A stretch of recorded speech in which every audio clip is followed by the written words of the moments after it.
Assalamualaikum warahmatullahi wabarakatuh. Perkenalkan, nama saya Resti Fitriani dari kelas C6 Manajemen dengan NPM 10 12 10 59 dan akan merisa materi dari pertemuan 1 sampai ke 4 Pendidikan Agama Islam di semester 5. Baik, kita lanjut ya. Sadari suatu pendapat bila berlawanan dengan Al-Quran, Al-Hadis adalah keliru. Nah, untuk pertemuan pertama itu yaitu mengenal Al-Quran. Eh, mengenal Al-Quran atau takriful Quran yaitu sebuah keniscayaan bagi umat Islam. Bagaimana tidak? Sedangkan Al-Quran adalah kitab sucinya.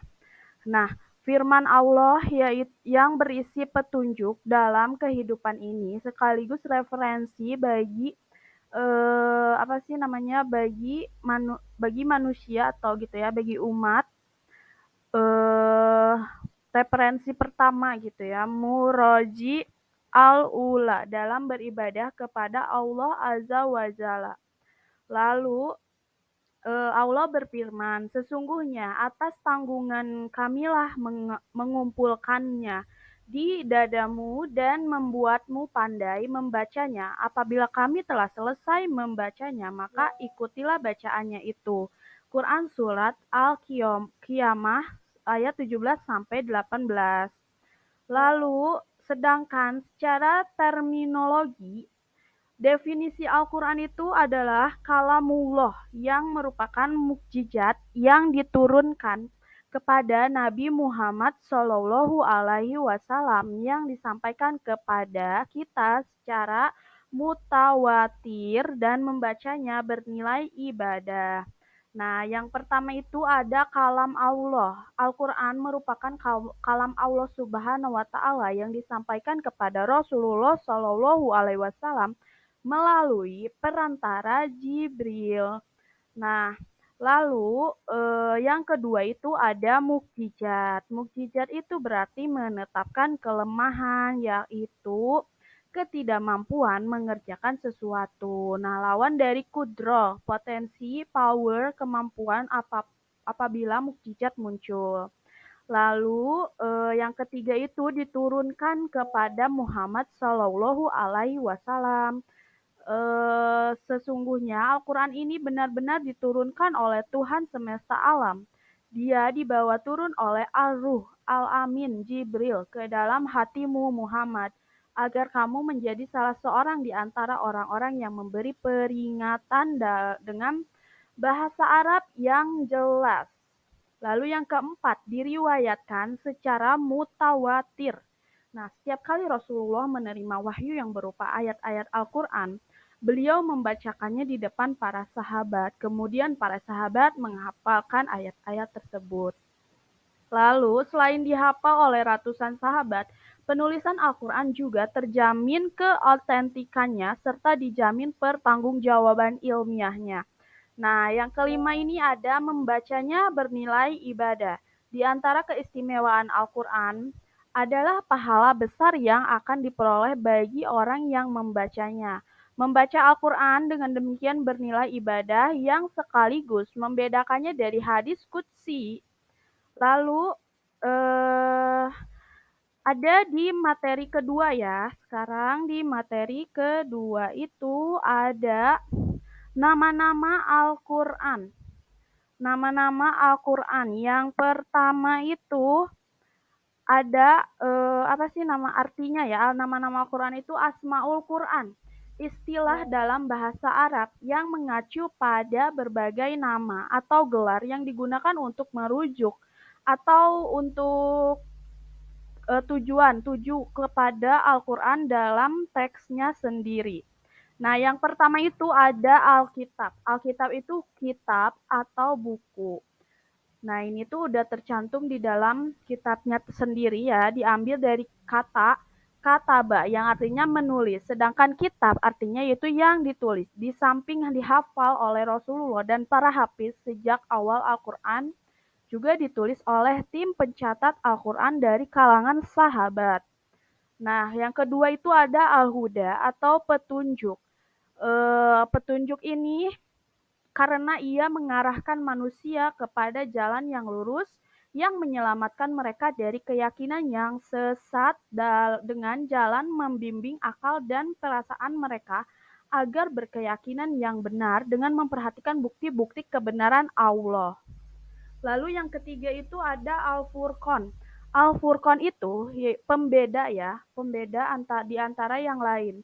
Karena Al-Quran itu adalah pembeda yang hak dan yang batil, antara petunjuk dan kesesatan, dan berbeda dengan kitab-kitab yang diturunkan sebelumnya. Nah, yang keempat ada Ar-Rahman, yaitu rahmat ya, rahmat Allah. Karena Al-Quran merupakan karunia bagi orang-orang yang meyakini dan melaksanakan petunjuk-petunjuknya. Mereka akan merasakan nikmatnya hidup di bawah naungan Al-Quran. Yang kelima itu ada An-Nur atau cahaya. Cahaya ini dimaksudkan cahaya yang terang benderang yang memberi petunjuk kepada manusia, mengeluarkan mereka dari kegelapan syirik ya. Nah, lalu yang keenam ada Ar-Ruh atau roh ya. Ini tuh disebutkan ya, menurut Muhammad Sulaiman Abdullah Al-Ashqar dalam Jubdatul Tafsir ya, karena Al-Quran memberi petunjuk kepada manusia. Di dalamnya terdapat kehidupan dan kematian, kekafiran. Dalam tafsir Jalalin disebutkan kata ruhan dia adalah Al-Quran yang dengannya hiduplah kalbu-kolbu manusia gitu. Ketujuh, ada asyifa atau obat. Ini tuh sebagai obatnya manusia.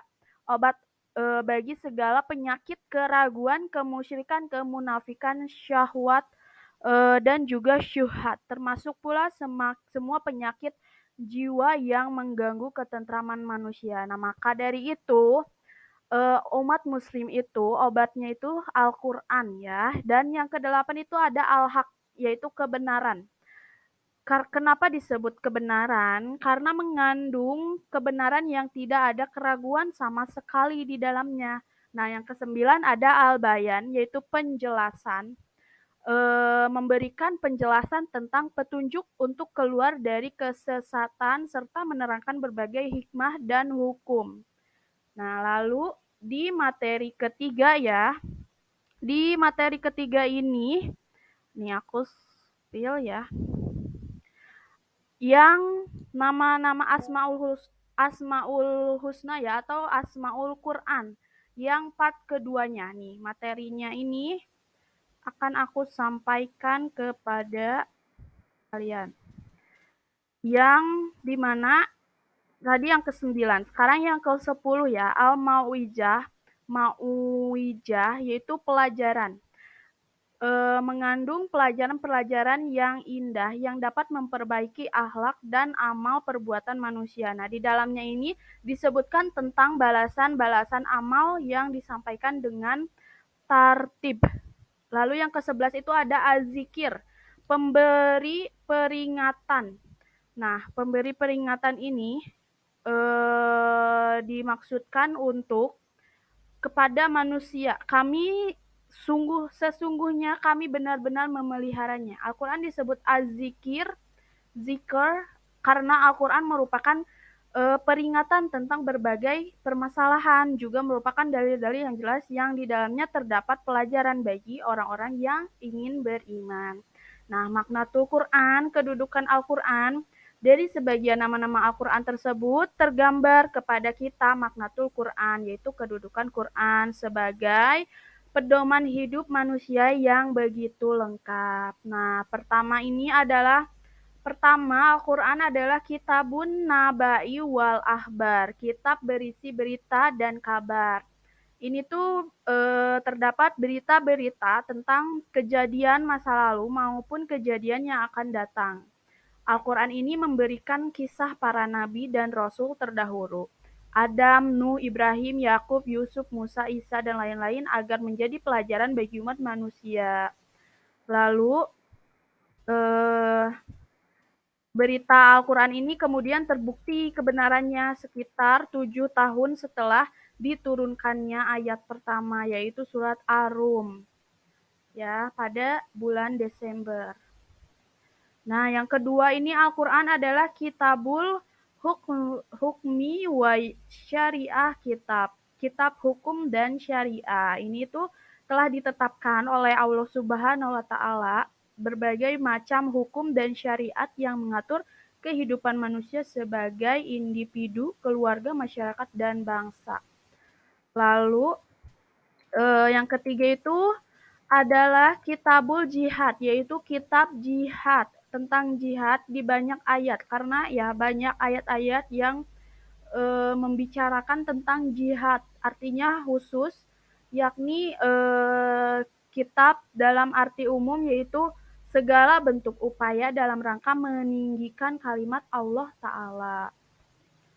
Nah, yang keempat itu kitabut tarbiyah atau kitab pendidikan, karena mengandung di dalam al-mau'izah ya, pelajaran mengandung pendidikan gitu ya untuk kita pelajari. Nah, memuat kisah-kisah penuh hikmah yang mengandung banyak pelajaran. Lalu yang kelima adalah minhajul hayah, pedoman hidup ya.